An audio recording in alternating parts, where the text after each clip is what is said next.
지난주 동창 모임에서 충격적인 광경을 목격했습니다. 한창 즐겁게 이야기를 나누던 친구가 갑자기 얼굴을 찡그리며 신발을 벗더니 발가락을 만지작거리는 겁니다. 또 시작됐네. 하며 한숨을 쉬는 친구. 알고 보니 통풍 때문에 고생하고 있다는 거였습니다. 그런데 더 놀라운 건 그 자리에 있던 10명 중 3명이 통풍약을 먹고 있다는 사실이었습니다. 언제부터 통풍이 이렇게 흔한 병이 되었을까요? 사실 요즘 50대 이상 남성분들 사이에서는 통풍동지라는 말이 있을 정도로 정말 많은 분들이 이 질병으로 고통받고 있습니다. 그런데 여기서 놀라운 사실 하나를 알려드릴까요? 통풍 환자의 절반 이상이 단순히 식습관을 바꾸는 것만으로도 증상이 크게 호전되었다는 연구 결과가 있습니다. 약을 먹지 않고도 말이죠. 오늘 제가 들려드릴 이야기는 바로 이 놀라운 변화의 비밀에 관한 것입니다. 지금부터 15분 동안 통풍을 일으키는 요산이라는 물질의 정체부터 시작해서 우리가 매일 먹는 음식들이 어떻게 이 요산 수치를 올리고 내리는지, 그리고 실제로 통풍을 극복한 분들이 어떤 식습관의 변화를 통해 그 끔찍한 고통에서 벗어났는지 차근차근 들려드리겠습니다. 먼저 요산이라는 것이 대체 무엇인지부터 이해해야겠죠. 요산은 우리 몸에서 자연스럽게 만들어지는 물질입니다. 세포가 죽고 새로 태어나는 과정에서, 그리고 우리가 먹는 음식물이 소화되는 과정에서 생기는 일종의 찌꺼기라고 생각하시면 됩니다. 정상적인 경우라면 이 요산은 콩팥을 통해 소변으로 잘 배출됩니다. 그런데 문제는 이 요산이 너무 많이 만들어지거나 혹은 콩팥에서 제대로 배출하지 못할 때 발생합니다. 혈액 속에 요산이 쌓이고 쌓이다가 마침내 관절의 뾰족한 바늘 모양의 결정체로 변해서 쌓이게 되는 것이죠. 특히 체온이 낮은 발가락, 발목, 무릎 같은 곳에 잘 쌓입니다. 이 바늘 같은 결정체들이 관절 안에서 움직일 때마다 주변 조직을 찌르고 긁어대니 그 통증이 얼마나 심할지 상상이 가시죠.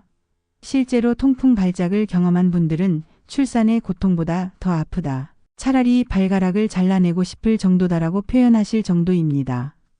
그렇다면 이 요산은 어디서 오는 걸까요? 여기서 중요한 단어가 하나 등장합니다. 바로 퓨린이라는 물질입니다. 퓨린이 우리 몸에서 분해되면서 요산이 만들어지는데, 이 퓨린은 우리가 먹는 거의 모든 음식에 들어 있습니다. 다만 그 양의 차이가 있을 뿐이죠. 특히 퓨린이 많이 들어있는 음식들이 있는데, 이것들이 바로 통풍 환자분들이 피해야 할 대표적인 음식들입니다. 그런데 아이러니하게도 이런 음식들 대부분이 우리가 평소에 몸에 좋다, 영양가가 높다고 생각하는 것들이라는 사실 알고 계셨나요? 예를 들어볼까요? 등푸른 생선이 그 대표적인 예입니다. 고등어, 꽁치, 정어리 같은 등푸른 생선은 오메가3가 풍부해서 심혈관 질환 예방에 좋다고 알려져 있죠. 하지만 동시에 퓨린 함량도 매우 높아서 통풍 환자분들에게는 독이 될 수 있습니다.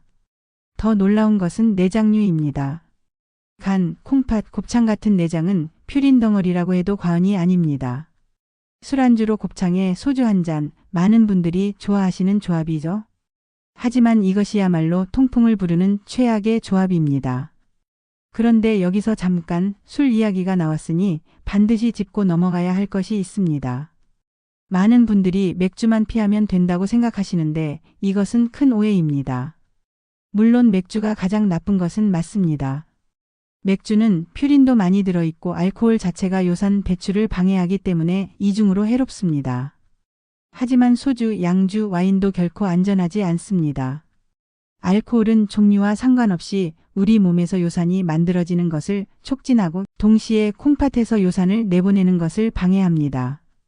마치 수도꼭지는 더 크게 틀어놓고 배수구는 막아버리는 것과 같은 상황이 되는 거죠. 실제로 술을 자주 마시는 분들의 통풍 발생률은 그렇지 않은 분들보다 2.5배나 높다는 연구 결과가 있습니다. 특히 매일 맥주를 2캔 이상 마시는 분들은 통풍 위험이 무려 4배나 증가한다고 합니다. 그렇다면 고기는 어떨까요?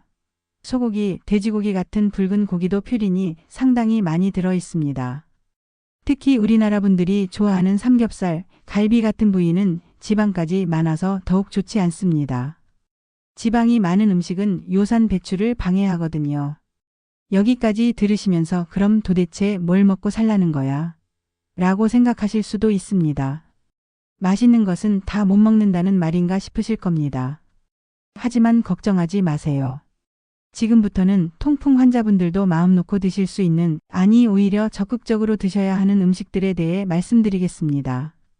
첫 번째로 추천드리는 것은 저지방 유제품입니다.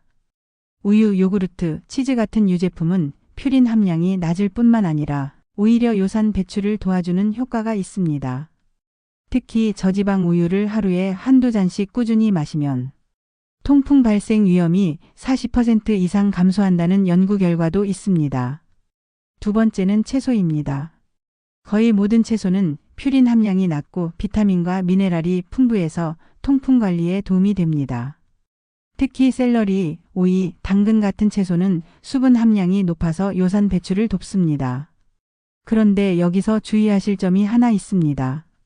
시금치, 아스파라거스, 버섯, 콩류는 채소 중에서는 퓨린이 많은 편입니다.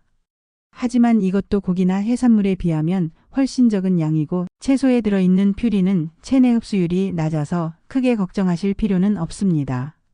세 번째는 과일입니다. 대부분의 과일은 통풍 환자분들에게 좋은 간식이 됩니다. 특히 체리는 통풍의 특효약이라고 불릴 정도로 효과가 좋습니다. 체리에는 안토시아닌이라는 성분이 들어있는데 이것이 염증을 줄이고 요산 수치를 낮추는 데 도움을 줍니다. 미국에서 진행된 연구에 따르면 체리를 하루에 10개에서 12개씩 이틀 동안 먹은 사람들의 통풍 발작 위험이 35% 감소했다고 합니다. 생체리가 없다면 체리 주스도 좋은 대안이 됩니다. 단, 설탕이 첨가되지 않은 100% 체리 주스여야 합니다. 네 번째로 중요한 것이 바로 물입니다. 충분한 수분 섭취는 통풍 관리의 기본 중의 기본입니다. 물을 많이 마시면 혈액 속 요산 농도가 희석되고 소변을 통한 요산 배출도 활발해집니다. 하루에 최소 8잔, 가능하면 10잔 이상의 물을 마시는 것이 좋습니다. 특히 아침에 일어나자마자 미지근한 물을 한두 잔 마시는 습관을 들이시면 좋습니다. 밤사이 농축된 요산을 희석시키고 배출하는 데 도움이 됩니다. 그런데 커피는 어떨까요? 의외로 커피는 통풍에 도움이 됩니다. 커피에 들어있는 항산화 성분이 요산 생성을 억제하고 이뇨작용으로 요산 배출을 돕기 때문입니다. 하루에 4잔 이상 커피를 마시는 사람은 통풍 위험이 40% 이상 감소한다는 연구 결과도 있습니다. 단, 설탕이나 프림을 많이 넣은 커피는 오히려 해로울 수 있으니 블랙커피나 약간의 우유만 넣어서 드시는 것이 좋습니다. 이제 실제 사례를 하나 들려드릴까요? 제가 아는 62세 김모 씨는 5년 전 처음 통풍 진단을 받았습니다. 당시 요산 수치가 9.2로 정상 범위인 7.0을 훨씬 넘었고 한 달에 한두 번씩 통풍 발작으로 고생했습니다. 처음에는 약물 치료만 받았는데 약을 먹어도 발작은 계속되었습니다. 그러다가 의사 선생님의 권유로 식습관을 완전히 바꾸기로 결심했습니다. 먼저 매일 마시던 맥주를 완전히 끊었습니다. 처음 한 달은 정말 힘들었다고 합니다. 40년 넘게 거의 매일 마시던 술을 끊는다는 것이 쉽지 않았죠. 대신 저녁마다 체리 주스를 한 잔씩 마시기 시작했습니다. 고기 위주였던 식단도 바꿨습니다. 일주일에 5번 이상 먹던 고기를 2번으로 줄이고 대신 생선과 두부, 달걀로 단백질을 보충했습니다. 매 끼니마다 채소를 충분히 먹고 간식으로는 과일과 견과류를 먹었습니다. 물도 하루에 10잔 이상 마시는 습관을 들였습니다. 특히 아침에 일어나자마자 물 2잔, 자기 전에 1잔을 꼭 마셨습니다. 처음에는 화장실을 자주 가는 것이 불편했지만 곧 익숙해졌다고 합니다. 놀라운 변화는 3개월 후부터 나타났습니다. 요산 수치가 7.8로 떨어졌고 통풍 발작 횟수도 현저히 줄었습니다. 6개월 후에는 요산 수치가 6.5로 정상 범위에 들어왔고 통풍 발작은 완전히 사라졌습니다. 지금은 약물 용량도 절반으로 줄인 상태에서 2년째 발작 없이 건강하게 지내고 있습니다. 김 씨는 이렇게 말합니다. 처음에는 먹고 싶은 것을 못 먹는다는 생각에 스트레스를 많이 받았어요. 하지만 통증이 사라지고 나니 그런 음식들이 전혀 그립지 않더라고요. 오히려 지금 식단이 더 맛있고 건강하다는 것을 느낍니다. 이제 구체적인 식단 구성에 대해 말씀드리겠습니다. 통풍 환자분들을 위한 하루 식단 예시를 들어보면 아침에는 저지방 우유 한 잔, 통곡물 토스트 2장에 달걀 하나, 그리고 신선한 과일 샐러드로 시작하시면 좋습니다. 점심에는 현미밥에 된장찌개, 그리고 나물 반찬 2~3가지를 드시면 됩니다. 단백질 보충을 위해 두부나 달걀을 추가하셔도 좋습니다. 저녁에는 일주일에 2번 정도는 구운 닭 가슴살이나 흰살 생선을 드시고 나머지는 두부나 콩류로 단백질을 보충하시면 됩니다. 샐러드는 매 끼니 충분히 드시는 것이 좋습니다. 간식으로는 체리, 딸기, 블루베리 같은 베리류 과일이나 아몬드, 호두 같은 견과류를 드시면 좋습니다. 요구르트에 과일을 넣어 드시는 것도 훌륭한 간식이 됩니다. 음식 조리법도 중요합니다. 튀김이나 볶음보다는 찜, 구이, 삶기 같은 조리법을 선택하세요. 특히 기름을 많이 사용하는 조리법은 피하는 것이 좋습니다. 양념도 너무 자극적이지 않게 하는 것이 중요합니다. 외식을 할 때도 몇 가지 팁이 있습니다. 고깃집보다는 한식당이나 일식당을 선택하는 것이 좋고 메뉴를 고를 때는 구이보다는 찜이나 탕류를 선택하세요. 반찬도 나물 위주로 드시고 젓갈류는 피하는 것이 좋습니다. 회식이나 모임이 있을 때는 미리 식사를 조금 하고 가는 것도 방법입니다. 배가 고프면 자제력이 떨어지기 쉽거든요. 그리고 술 대신 탄산수나 과일 주스를 마시면서 분위기를 맞추는 것도 좋은 방법입니다. 통풍은 만성질환이기 때문에 꾸준한 관리가 필요합니다. 하지만 너무 엄격하게 제한하다 보면 오히려 스트레스를 받아서 역효과가 날 수 있습니다. 가끔은 좋아하는 음식을 조금씩 먹는 것도 괜찮습니다. 다만 그 다음 며칠은 더욱 철저하게 관리하는 것이 중요합니다. 운동도 빼놓을 수 없는 부분입니다. 적절한 운동은 체중 관리에 도움이 되고 요산 배출도 촉진합니다.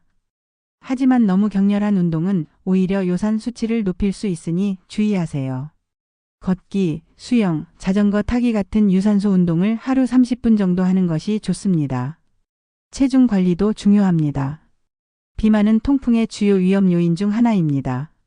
하지만 급격한 체중 감량은 오히려 요산 수치를 높일 수 있으니 한 달에 2~3kg 정도씩 천천히 감량하는 것이 좋습니다. 스트레스 관리도 잊지 마세요. 스트레스를 받으면 우리 몸에서 요산이 더 많이 만들어집니다. 명상, 요가, 취미 활동 등을 통해 스트레스를 해소하는 것이 중요합니다. 정기적인 검진도 필수입니다. 3에서 6개월마다 요산 수치를 확인하고 필요하면 약물 용량을 조절해야 합니다.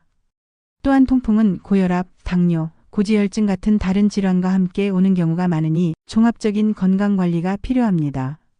마지막으로 당부드리고 싶은 것은 통풍은 결코 부끄러운 병이 아니라는 것입니다. 예전에는 부자병이라고 불렸지만 지금은 현대인의 생활 습관병입니다. 중요한 것은 진단받은 후 어떻게 관리하느냐입니다. 통풍으로 고생하시는 많은 분들이 식습관 개선을 통해 건강을 되찾았습니다. 처음에는 어렵고 힘들 수 있지만 통증 없는 일상이 얼마나 소중한지 아시는 분들이라면 충분히 해내실 수 있을 것입니다. 오늘 제가 들려드린 이야기가 통풍으로 고생하시는 분들, 그리고 통풍이 걱정되시는 분들에게 도움이 되었기를 바랍니다. 건강한 식습관은 단순히 통풍 예방을 넘어서 전반적인 삶의 질을 높여줍니다. 오늘부터라도 작은 변화를 시작해 보시면 어떨까요? 오늘 저녁 맥주 대신 체리 주스 한 잔, 고기 대신 두부 요리 하나. 이런 작은 선택들이 모여 큰 변화를 만들어낼 것입니다. 여러분의 건강하고 행복한 노후를 응원합니다. 통풍의 고통에서 벗어나 다시 한번 삶의 즐거움을 만끽하시길 바라며 오늘 이야기를 마치겠습니다.